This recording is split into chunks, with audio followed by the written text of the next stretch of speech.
So it's a normal day, and a woman goes into her kitchen, and there she sees a random package. And she's like, "Oh, what's this?" And suddenly, kaboom, it explodes right in her face. So, who's trying to kill her? Well, the story all starts with this guy. His name's Walter. And Walter's about 37 years old when all this begins, and he's living in Georgia. And Walter has a problem. He's broke. He's having trouble keeping steady work, and he can't keep up with his bills, specifically his car payment. And one day in 1972, the dealership he bought his car from sends a guy out and they repossess his car. And this pisses Walter off. And he's already not the most mentally stable guy in the world. So from here, he comes up with a plan. He's gonna kill the head of the dealership. So he gets to work on this plan, and he builds a homemade pipe bomb in his house, and he wraps it up in a package, and he addresses it to the head of the dealership, and he leaves the package in his kitchen as he plans on mailing it sometime later.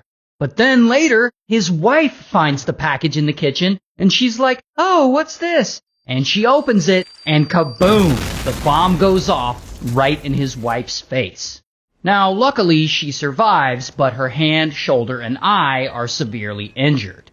Either way, it was Walter's bomb, so bam, he gets arrested, and he gets sentenced to 5 years in prison. 3 years later, he gets out of prison early, and he tries to get his life together. He gets a new girlfriend. I guess his first wife never got over being bombed, and she left him.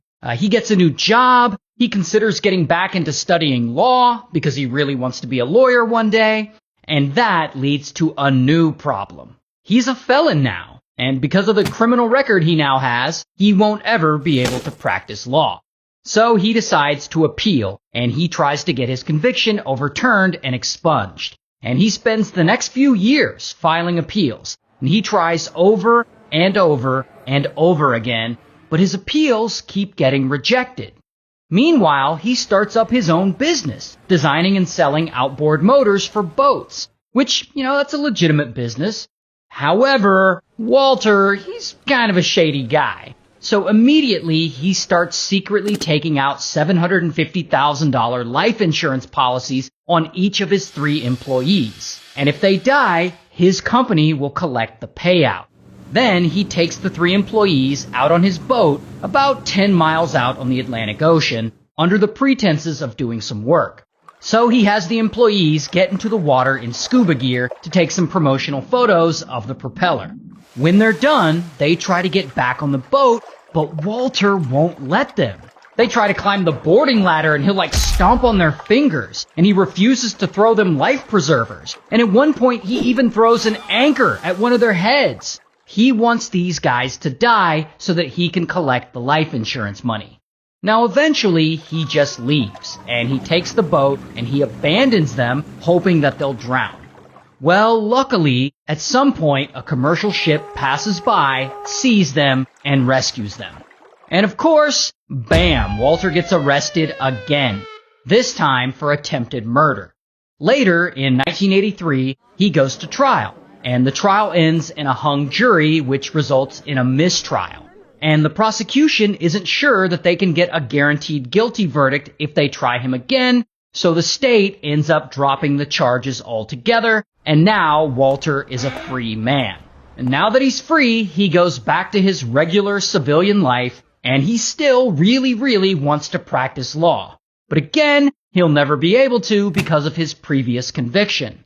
So he tries to get that conviction overturned yet again.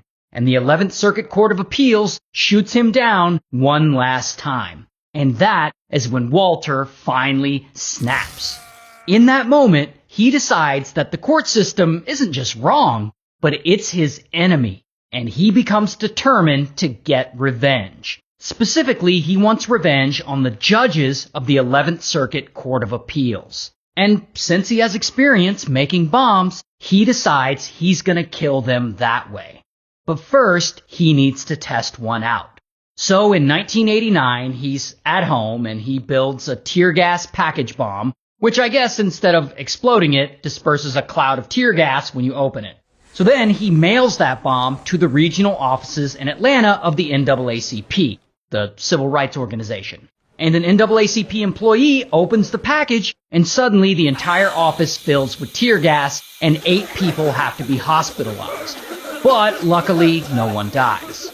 Now, because that tear gas bomb worked so well, over the next few months, Walter spends time building 4 package bombs, the explosive kind.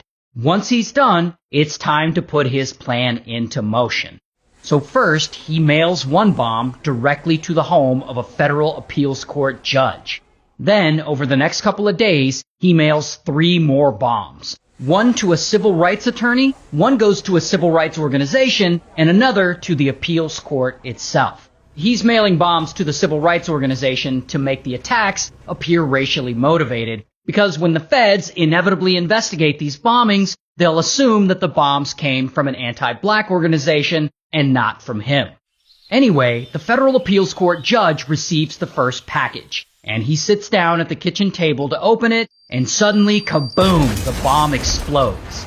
And this, unfortunately, kills him. And his wife is seriously injured too, as she was standing nearby. 2 days later, the civil rights attorney that he targeted is at his office, and he receives his package, and he opens it, and kaboom, the bomb explodes, and it kills him too. But here's where things start to fall apart. During the middle of all this, the federal judge who got killed with the bomb is all over the news. So everyone is on high alert when it comes to opening strange packages in the mail. The same day the civil rights attorney received his bomb, another of Walter's package bombs reaches its destination, the Federal Court of Appeals building in Atlanta. And a security officer sees this package, intercepts it, and he calls the police. Meanwhile, Walter's 4th package bomb reaches its destination, the Jacksonville branch offices of the NAACP. And the chapter president sees it, but she doesn't open it because she's too busy to get to all her mail. The next day, she hears about the other package bombing, so she doesn't open it at all, and she calls the police. So now the feds have 2 package bombs that they can investigate and study to see if they can figure out who sent them. And while they're picking these bombs apart piece by piece, they quickly realize all 4 explosive devices were built by the exact same person. But, unfortunately, from their perspective, none of this connects back to Walter, or really anyone specific. So, they have no suspects. Until one of the forensic experts from the ATF starts examining and dissecting the bombs. And this guy notices the design of this explosive device is pretty much identical to the design of a bomb that he examined on a case all the way back in 1972. Because by sheer coincidence, he was an investigator on Walter's first bombing case. So suddenly, Walter becomes the prime suspect in all of this. And so the feds get a warrant and they search one of his storage units, and there they find a half-built pipe bomb that matches the ones they intercepted. And so, bam, Walter gets arrested. Here's his mugshot. And Walter ends up going to trial, twice actually, and he's found guilty, and he ultimately gets sentenced to death.